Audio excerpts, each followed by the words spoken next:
ese espíritu quiero compartir un mensaje en esta mañana. Tome asiento. Amén. Hace unas semanas atrás tuvimos una vigilia. ¿Quiénes estuvieron acá? La pastora Rosario nos estuvo hablando de la gracia. Quiero hablar acerca de la gracia. Quiero profundizar más en esto. Creo firmemente que en este tiempo el Señor nos está llevando a nuevos tiempos y en el cual la gracia va a hacerlo todo por usted. Va a hacerlo todo por usted. He titulado este mensaje Los beneficios de la gracia. Hay una infinidad de beneficios de la gracia, pero quiero solamente tocar 4 que el Espíritu Santo puso en mí, que creo que son para nosotros. Así que, ¿qué tal si oramos? Amén. Espíritu Santo, te damos gracias por tu presencia. Estamos aquí en esta mañana expectantes por lo que queremos entregar, que tú puedas recibir de nosotros y poder recibir de ti tu presencia y tu palabra, Señor, en esta mañana.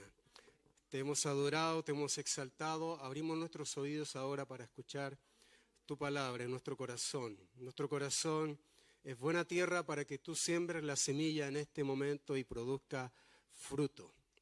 En el nombre de Jesús, amén.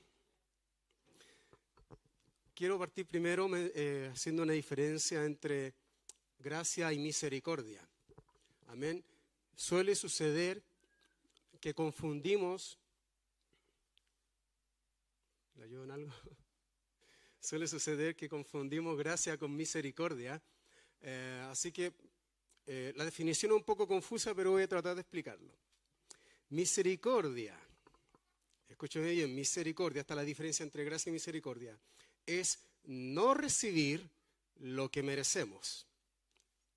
En cambio, gracia es recibir lo que no merecemos. Parece un trabalengua, pero lo voy a explicar. Dije que misericordia es no recibir lo que merecemos. Por ejemplo, un delincuente, merece la cárcel.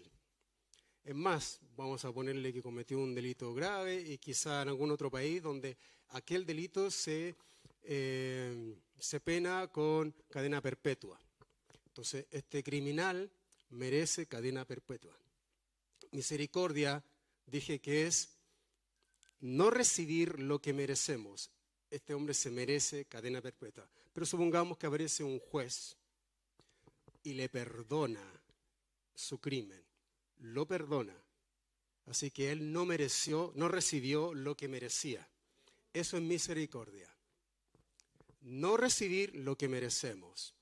Un niño puede merecer un castigo, el padre lo perdona con una enseñanza, por supuesto, y no le da el castigo. Eso es misericordia. Tuvo misericordia de la persona. Y gracia, dije que es lo contrario, es recibir lo que no merecemos. En otras palabras, gracia es un regalo. Usted recibió vida eterna, no mereciéndola, de pronto puede haber recibido algún milagro. Quizás estaba lejos de los caminos del Señor y el Señor se acordó de usted, lo bendijo. Quizás lo bendijo económicamente, quizás sanó su enfermedad. Y usted se preguntó, ¿cómo? No lo merecía. Eso es gracia.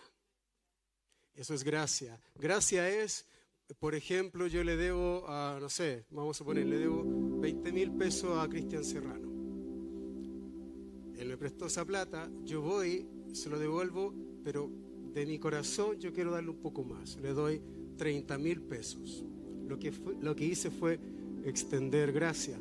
Tuve un profesor en un seminario, que por esas cosas de la vida no pude terminarlo, un seminario teológico, un profesor, una materia muy difícil, y cuando llegaba la fecha de entrega, nada había terminado el trabajo, ningún alumno había terminado el trabajo. Y tenía una frase muy común, decía, ok, voy a extender gracia y les voy a recibir el trabajo la próxima semana. Eso es gracia.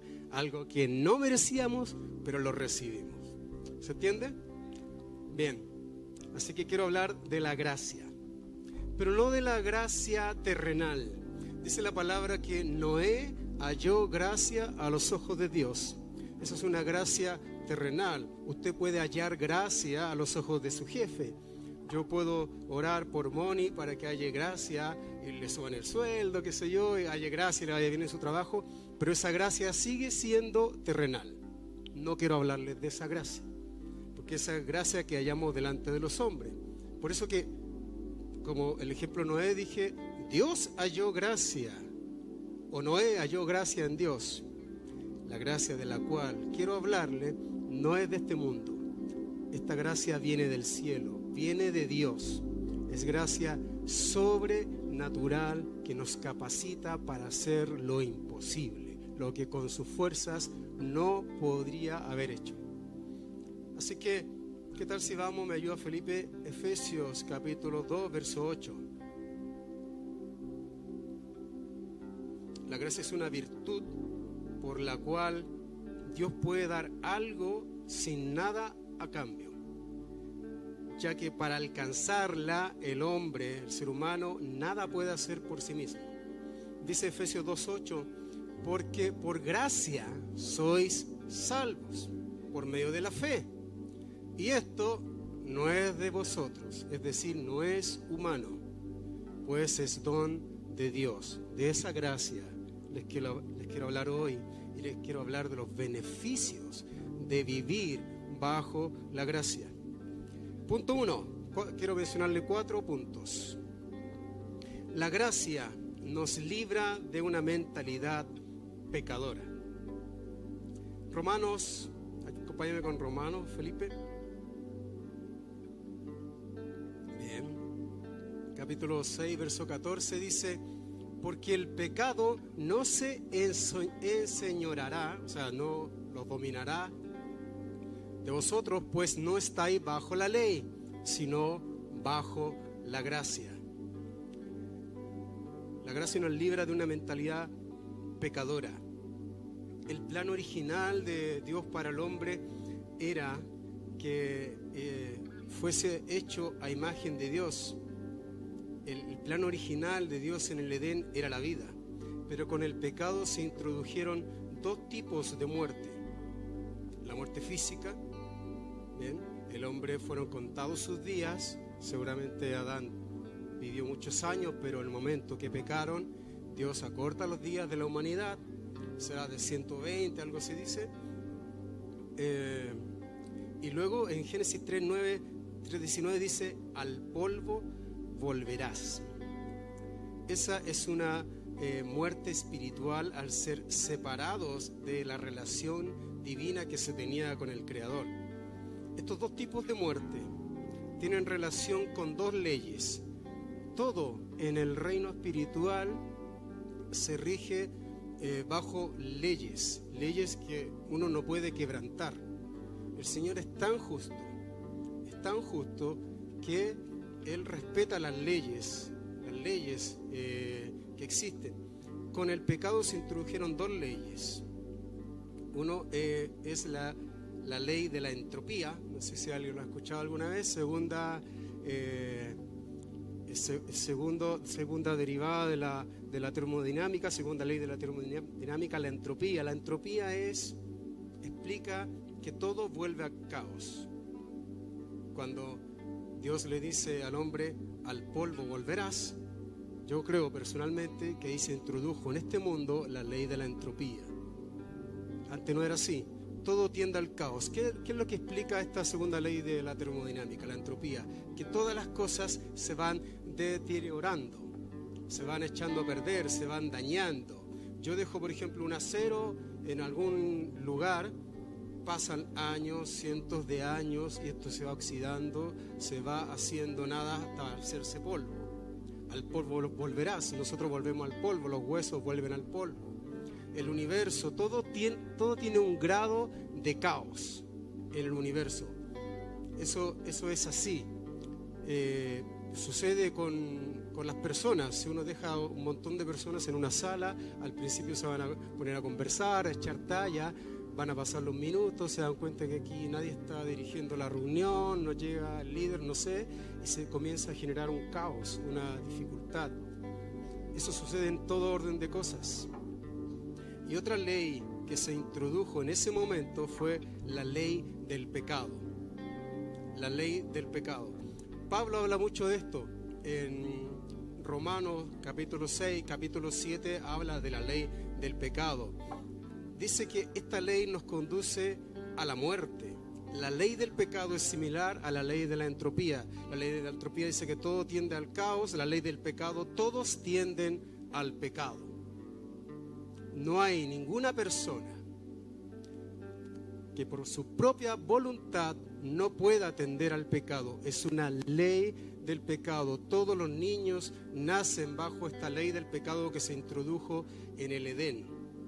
Todos tienden al pecado. Es por eso que Pablo dice, miserable de mí, ¿quién me librará de este cuerpo de muerte? Haga lo que haga con mis fuerzas, esta ley siempre me llevará en dirección hacia el pecado. Es por eso, es muy lógico que cuando usted deja de congregarse, deja de orar, deja de leer la palabra, lo primero que hace es empezar a tender hacia esa debilidad pecaminosa, donde no digamos Satanás lo ataca, que dice la palabra que nosotros pecamos por nuestras propias concupiscencias. A veces Satanás se queda de brazos cruzados, ni siquiera nos tienta, porque la ley del pecado, por naturaleza pecaminosa, hace que usted tienda al pecado.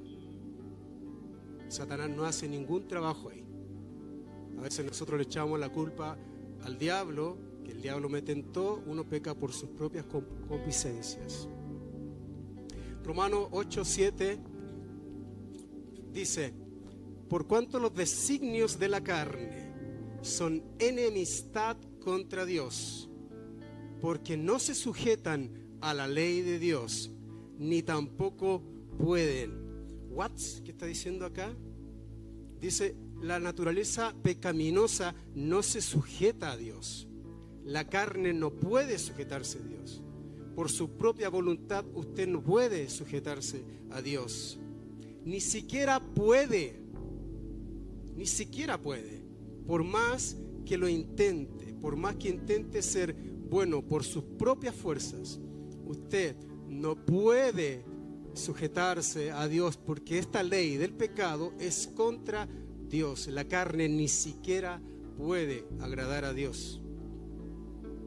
Dado que el pecado es una ley, y algunos que quizás saben un poquito de derecho, una ley se deroga con otra ley, ¿cierto? Una ley se deroga con otra ley. Es que por eso Jesús en la cruz introduce una nueva ley, la ley de la gracia y del Espíritu. La ley del pecado queda anulada para siempre, y esa naturaleza pecaminosa que solo tendía al pecado queda muerta, y el Señor nos da bajo la ley de la gracia una nueva naturaleza en la cual nosotros hoy día podemos decir, no fui yo, fue la gracia, y bajo la gracia tengo al pecado bajo mis pies. Aleluya. Esto no es de este planeta. Esto no es de este planeta. La gracia soberana de Dios nos libra de una mentalidad pecadora.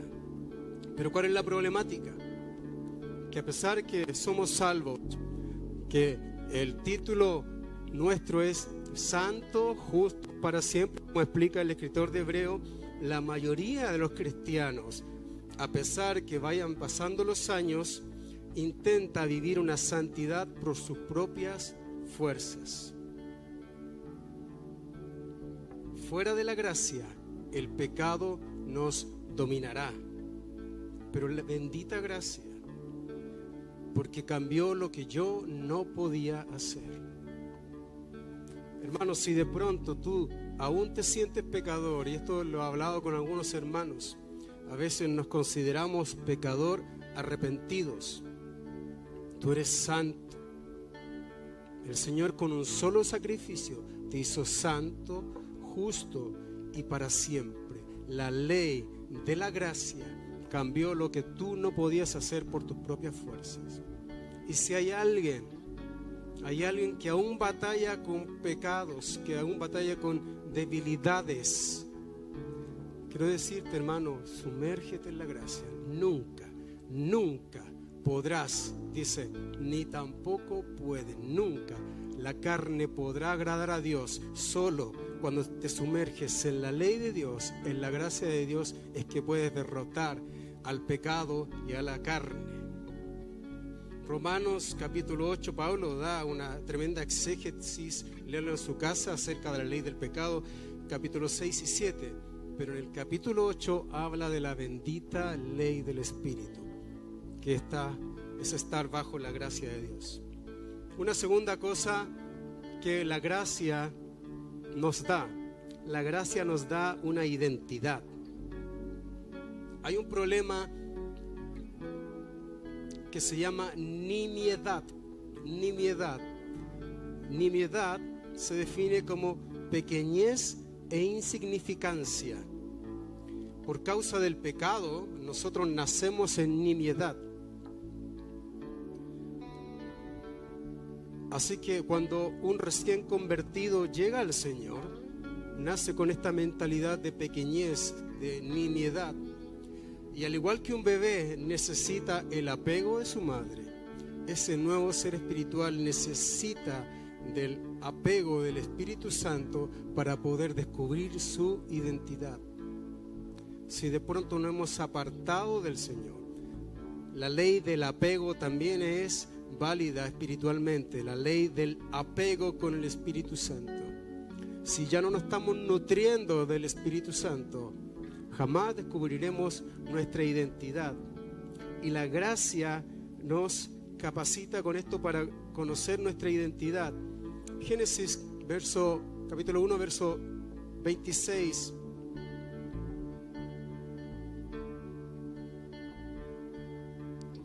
La primera parte solamente dice: entonces dijo Dios, hagamos al hombre a nuestra imagen, conforme a nuestra semejanza. Nosotros somos llamados a ser como Él es.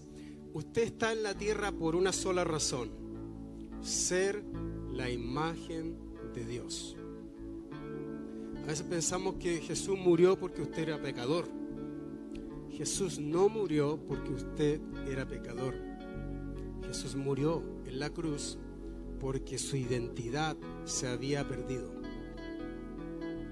La identidad que le dio en el Génesis, hagamos al hombre a nuestra imagen y semejanza, eso se perdió por causa del pecado. Así que lo que hizo el Señor en la cruz fue volvernos a comprar. Eso es lo que significa redención, volver a comprarnos, porque nuestra identidad se había perdido. Gracias a la cruz de Cristo hoy podemos volver a ser la imagen de Dios. Hay algunos problemas de identidad en el mundo cristiano que atacan. Yo lo veo recurrentemente en cualquier tipo de cristiano, en cualquier iglesia. Esta noche quisiera yo que el Espíritu Santo, quisiera yo que el Espíritu Santo les pudiese a muchos quitar el velo y poder conocer su verdadera identidad. Esto realmente es importante. Muchos cristianos viven el Evangelio, mueren en el Evangelio sin conocer su identidad. Voy a mencionar algunos problemas de identidad y usted examínese a medida que los voy revisando. Este es un problema, relacionar tu identidad con lo malo que hiciste. ¿Se recuerda lo que hizo Adán en el huerto cuando pecó y se apareció la voz del Señor por el jardín? Dice que vino la voz y pregunta por Adán. Adán lo primero que hace fue esconderse. Tomó unas hojas de higuera y cubrió sus genitales porque se dio cuenta que estaba desnudo. Vino conciencia de pecado y él se escondió del Señor. Suele pasar en muchos cristianos que cuando hacen algo malo se esconden, se avergüenzan, se esconden del Señor. no oran porque sienten vergüenza, dejan de congregarse, o vienen porque saben que están aquí, pero hay algo en su corazón que les dice pecador, pecador, pecador. Hermano, tan pronto cuando esto suceda, tan pronto cuando hagas algo malo y relaciones tu identidad con lo malo que hiciste, perdiste el ser la imagen de Dios. Lo que les quiero decir, hermano, esa persona no eres tú. Tu identidad no está basada en lo que hiciste. Es un engaño de Satanás. Satanás es muy astuto. Satanás inmediatamente cuando tú caes, porque caemos en pecado, empieza a decir, ¿viste que no has cambiado? ¿Viste que eres el mismo? Y te congregáis, y tomáis el micrófono. No has cambiado, tú eres el mismo, eres un pecador. Eres ese ladrón, eres ese embustero, eres ese adúltero, eres ese violador. Tan pronto cuando relaciones tu identidad con lo malo que hiciste, perdiste el ser la imagen de Dios. Instantáneamente perderás tu identidad, que no viene de la carne. La identidad viene de la gracia de Dios. Hermano, no vivas de tu historia, no te preocupes de dónde vienes. Recuerda tu pasado con el único objetivo de saber de dónde el Señor te sacó. Yo viví una infancia un poco dura, y durante muchos años, ya casado o adulto ya, de pronto soñaba con la casa antigua y eran pesadillas. Y al principio me afligía, decía, no puede ser, me escudriñaba, decía, todavía esto está en mi corazón, no puede ser, el Señor tiene que sacarlo. Cuando me di cuenta que era un engaño de Satanás para volver a llevarme al pasado y decirme, sigue siendo el mismo, sigue siendo un atormentado, le recordé a Satanás, gracias por estos sueños que me estás dando, porque me recuerdan de dónde el Señor me sacó. Dejé de tenerlos inmediatamente, ese tipo de sueños. Yo no tengo que hacer nada, no tengo que hacer algo para no caer en tentación. Tengo que ser alguien, y ese alguien es la identidad que el Señor me da, la imagen y semejanza bajo la ley de la gracia. Otro problema de identidad que nosotros tenemos es que a veces nos comportamos como huérfanos y no nos damos cuenta de que somos hijos. Voy a enumerar algunos casos en los cuales actuamos como un huérfano y no como un hijo.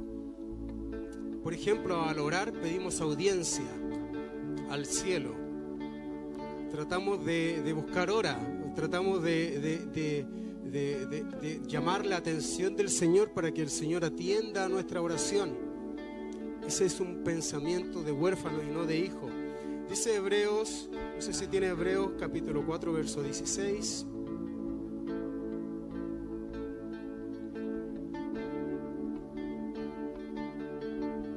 Acerquémonos pues confiadamente, diga conmigo, confiadamente, al trono de la gracia, para alcanzar misericordia y hallar gracia para el oportuno socorro. Hermano, hermana, tú no tienes que pedir audiencia.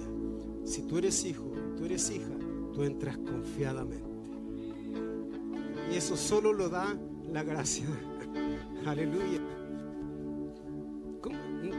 Yo no percibo que mi hijo tenga que pedir hora para hablar conmigo. Él entra confiadamente. Yo soy hijo, yo entro confiadamente al trono de la gracia. Así que un huérfano pide audiencia, un hijo entra confiadamente. Otro problema de identidad que a veces tenemos es que pedimos avivamiento. Le voy a explicar, porque usted pensará, ¿es bueno pedir avivamiento? Sí, es bueno, pero veamos la causa raíz. ¿Por qué pedimos avivamiento? Como si el avivamiento viniese de otro lugar.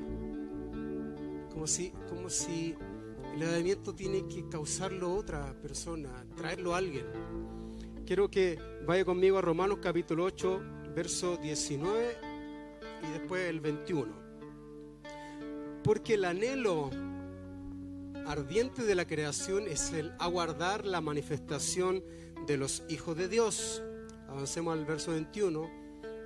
Porque también la creación misma será libertada de la esclavitud de corrupción a la libertad gloriosa de los hijos de Dios. Hermanos, el avivamiento lo causas tú.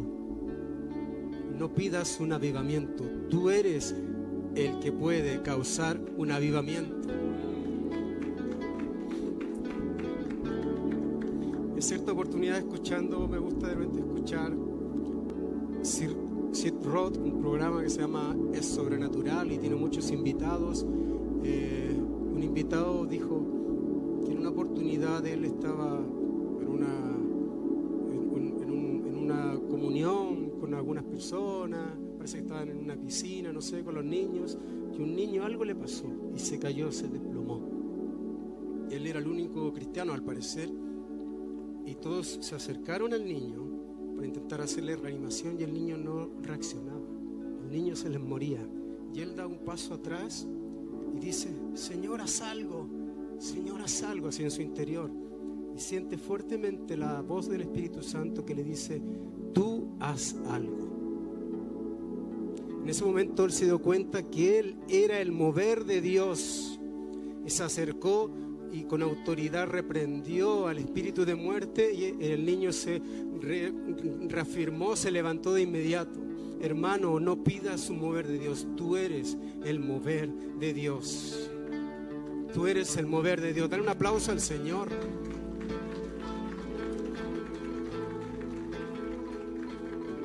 Un huérfano pide un avivamiento. Un hijo causa un avivamiento, cambia atmósferas donde sea que él esté. Otro problema de identidad es que no sabemos lo que poseemos. ¿Se recuerda la parábola del hijo pródigo?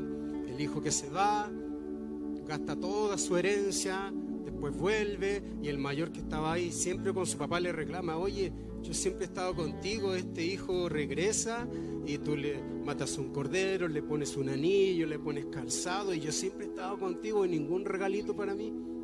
El padre, ¿qué es lo que le dice? Tú siempre has estado conmigo, tú siempre has tenido derecho. Parafraseando le dice: si tú me lo hubieses pedido, yo lo hago.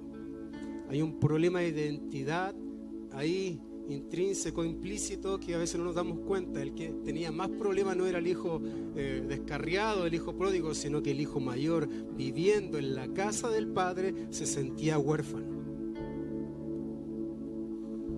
No sabemos lo que poseemos. Romanos capítulo 8, versos 16 y 17 dice: el Espíritu mismo da testimonio a nuestro espíritu de que somos hijos de Dios, y si hijos, también herederos. Un huérfano no tiene herencia. Un hijo es heredero de Dios y coheredero con Cristo.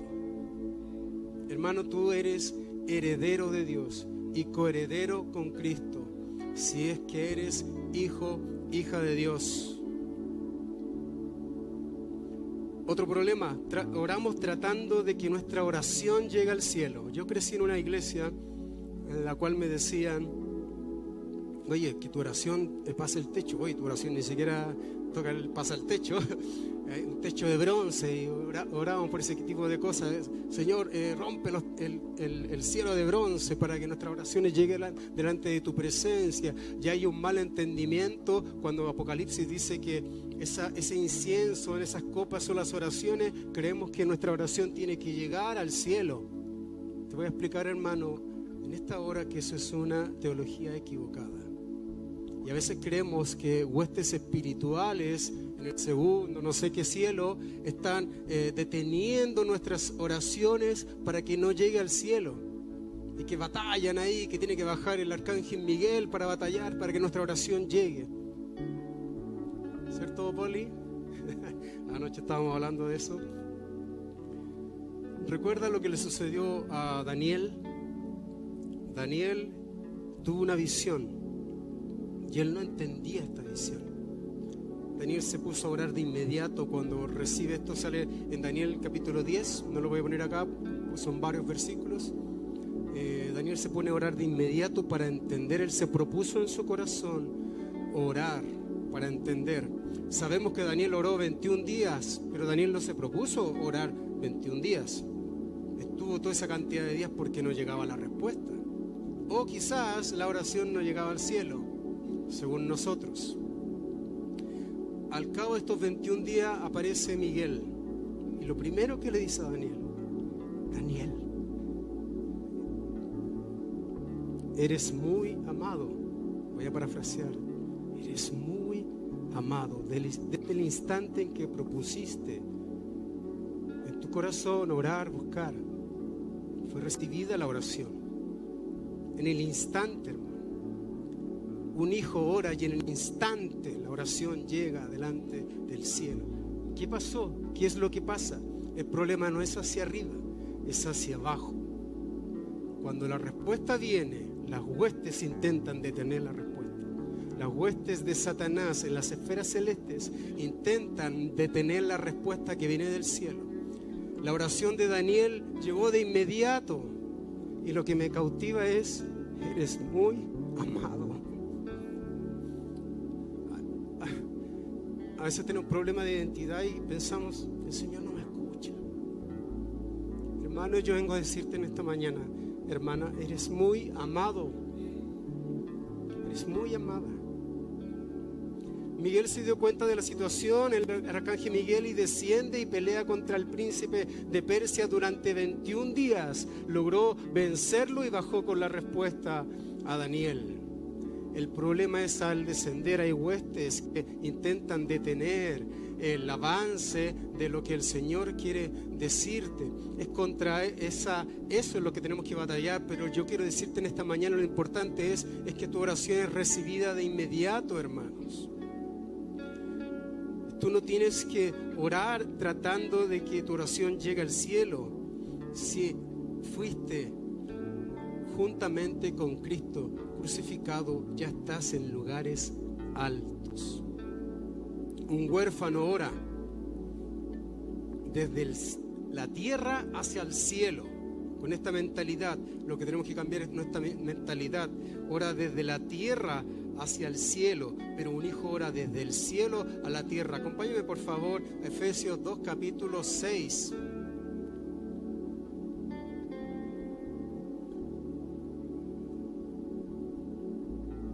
Efesios 2 capítulo 6.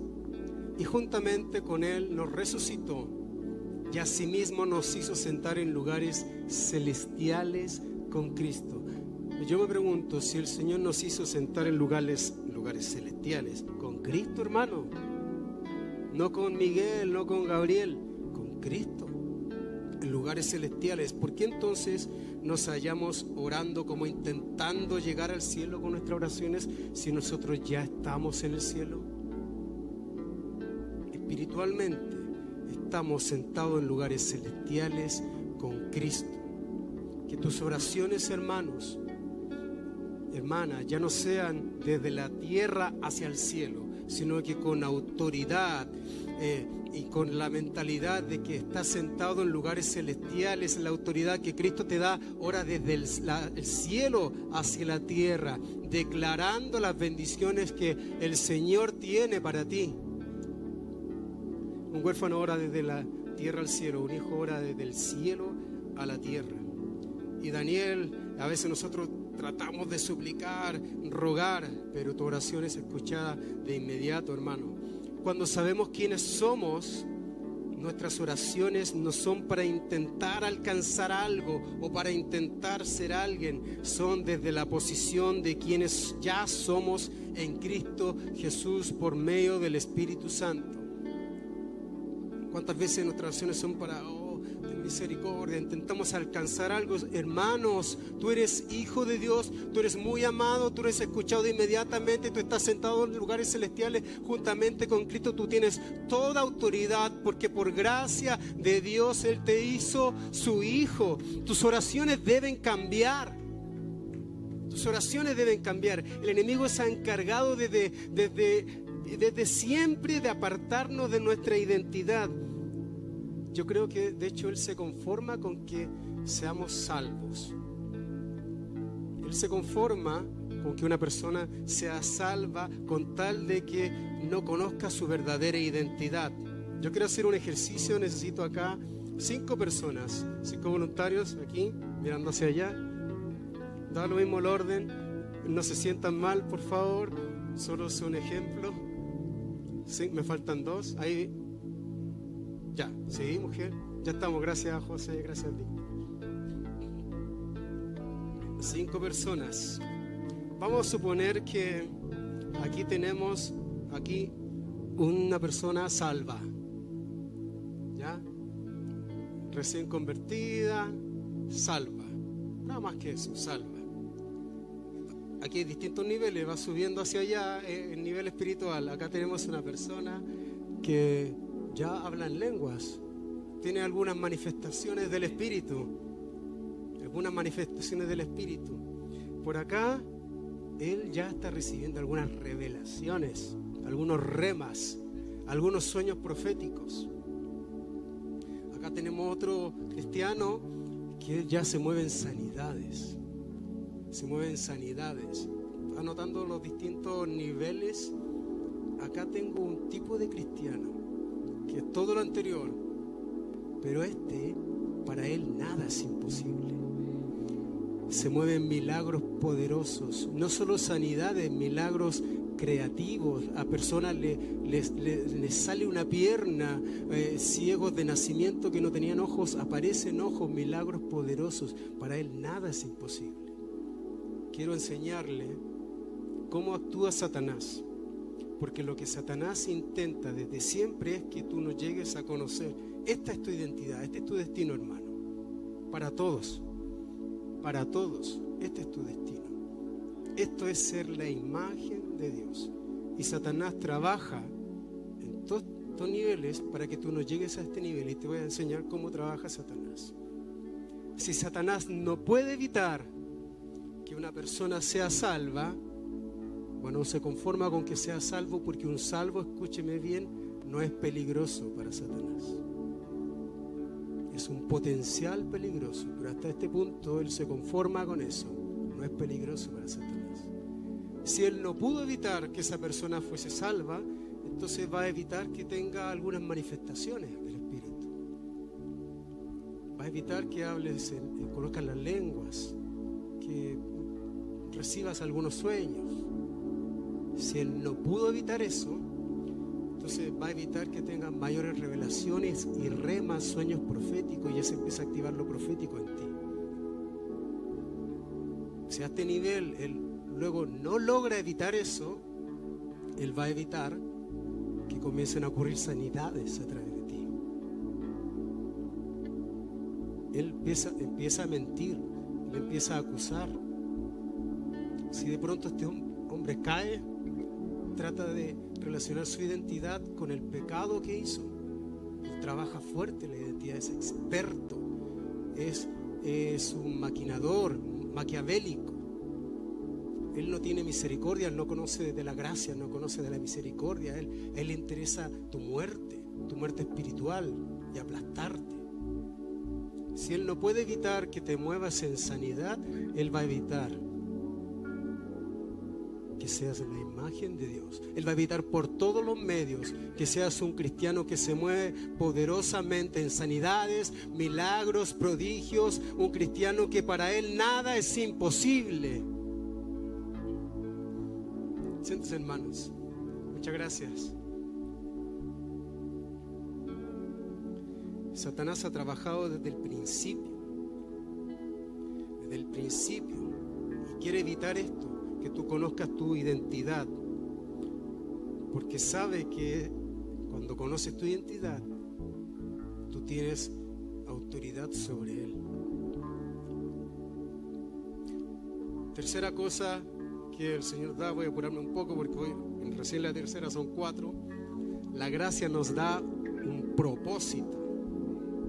Efesios capítulo 4 verso 13 dice: hasta que todos lleguemos a la unidad de la fe y del conocimiento del Hijo de Dios, a un varón perfecto, a la medida de la estatura de la plenitud de Cristo. Algo interesante que hace Satanás en las iglesias. Nos hace creer con este versículo, porque también usa la palabra, que el alcanzar la plenitud de Cristo, el ser un varón perfecto, depende de nosotros, que hay que ir paso a paso, como intentando ganarse algo, como intentando ir creciendo hasta la estatura de un varón perfecto. ¿No le suena eso a algo conocido como nirvana en el budismo? En el cual el objetivo final es llegar a unirse con la deidad, donde uno va progresando hacia la perfección. ¿No le suena a nirvana eso? No estoy diciendo que la Biblia dice eso. Es un pensamiento fuerte que está en la iglesia de Dios, que lo ha inducido Satanás. Te hace creer que depende de ti llegar a la estatura del varón perfecto. Yo te vengo a decir en esta mañana, depende de la gracia de Dios. No depende de ti. Llegar a la estatura del varón perfecto, Cristo ya lo hizo por ti en la cruz. Esto no es un nirvana para llegar a la perfección. Tú eres la imagen de Dios. No se trata de una superación nuestra. No es encontrar un lugar en Dios, sino encontrar nuestro llamado. El llamado no es alcanzar a algo, sino a ser como Él. Somos llamados a ser como Él. 1 Juan 4:17 dice: pues como Él es, así somos nosotros en este mundo. En este mundo estamos para mostrar a Dios a través de nuestra vida. Y otra mentira de Satanás nos hace creer con la misma palabra que no somos de este mundo, por lo cual no nos preocupemos tanto de este mundo si vamos al cielo. Hermano, es cierto, no eres de este mundo, pero te digo algo, eres para este mundo. Le debemos a este mundo una manifestación del poder de Dios, y a veces el único contacto que tiene la gente con Dios eres tú. El único contacto que tiene la gente con Dios eres tú. No es un asunto de intelectualidad o capacidad o logros, sino de una revelación de la identidad, de una revelación con el Padre. La gracia nos da un propósito. Otra cosa, y con esto voy a ir concluyendo, que la gracia nos activa para lo sobrenatural. ¿Cuántos dicen amén? La gracia nos activa para lo sobrenatural. La vida sobrenatural es la respuesta consecuente del nuevo nacimiento. Debemos vivir sobre el estado natural, una vida sobrenatural. Bill Johnson en un libro escribió: es antinatural para un cristiano no tener apetito por lo imposible. Es antinatural. 1 Corintios 2, 12, 16. 2 al 16. Y nosotros no hemos recibido el espíritu del mundo, sino el espíritu que proviene de Dios, para que sepamos lo que Dios nos ha concedido. Lo cual también hablamos, no con palabras enseñadas por sabiduría humana, sino con las que enseña el Espíritu, acomodando lo espiritual a lo espiritual. Pero el hombre natural no percibe las cosas del Espíritu de Dios, porque para él son locura, y no las puede entender porque se han de discernir espiritualmente. En cambio, el espiritual juzga todas las cosas, pero él no es juzgado de nadie. Verso 16. Porque ¿quién conoció la mente del Señor? ¿Quién le instruirá? Mas nosotros tenemos la mente de Cristo. La vida sobrenatural tiene que ver principalmente con un cambio de mente. Y Satanás trabaja muy fuertemente en pensamientos sobre nuestra vida para hacernos creer que tú no te puedes mover en lo sobrenatural. Es un cambio de mente. En el mundo, ¿cuántas veces han escuchado hablar de inteligencia emocional? Inteligencia emocional, o también llamado coeficiente emocional, por las siglas EQ, es la capacidad de identificar y administrar nuestras propias emociones y las emociones de los demás. Y coeficiente intelectual, IQ, es un número un indicador, un parámetro para expresar la inteligencia de una persona. Una puntuación, por ejemplo. Se dice que otros países tienen mejor IQ que Chile, por ejemplo. O al revés, nosotros tenemos mejor IQ que otras personas. Yo recuerdo haber orado cuando chico por más sabiduría y pedía así al Señor: Señor, aumenta mi IQ, mi coeficiente intelectual para ser más capaz y usar más mi cerebro. Pero hasta ahí estos conceptos siguen siendo humanos. El EQ, inteligencia emocional, y el IQ, coeficiente intelectual, siguen siendo humanos. Pero hay una inteligencia, hermano, que viene, no es de este mundo, viene desde afuera, que viene desde la mente de Cristo. Y eso Chris Vallotton, segundo pastor principal en Bethel Church, lo define como inteligencia espiritual, IE. Y él lo descubrió un día que arreglando un vehículo, un camión, y él no encontraba la pana y comenzó a orar al Señor, y en una imagen el Espíritu Santo le muestra cuáles eran las fallas del vehículo. Y esa imagen, ese repuesto que él veía, ese cable, él nunca lo había visto. Lo buscó y lo halló. Desde entonces él comenzó a investigar esto, y él lo define como inteligencia espiritual, caminos neuronales que están sobre la inteligencia emocional o el coeficiente intelectual. Hermano, el problema de muchos cristianos es que tratan de entender lo sobrenatural con su inteligencia humana y piden mayor sabiduría, mayor entendimiento al Señor usando su mente. Hermano, no use más tu mente, porque esto no se entiende con la mente, esto no se entiende. La fe no es entendida por medio de la mente, porque la fe es gracia, es algún don de Dios, y lo sobrenatural solamente se puede entender cuando tenemos la mente de Cristo. ¿Y quién conoció o conocerá la mente del Señor? Los hijos de Dios, porque nosotros tenemos la mente de Cristo. Quiero que se ponga en pie.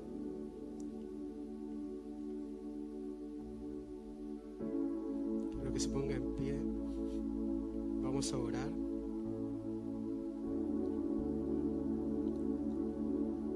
Hay muchas mentiras de Satanás.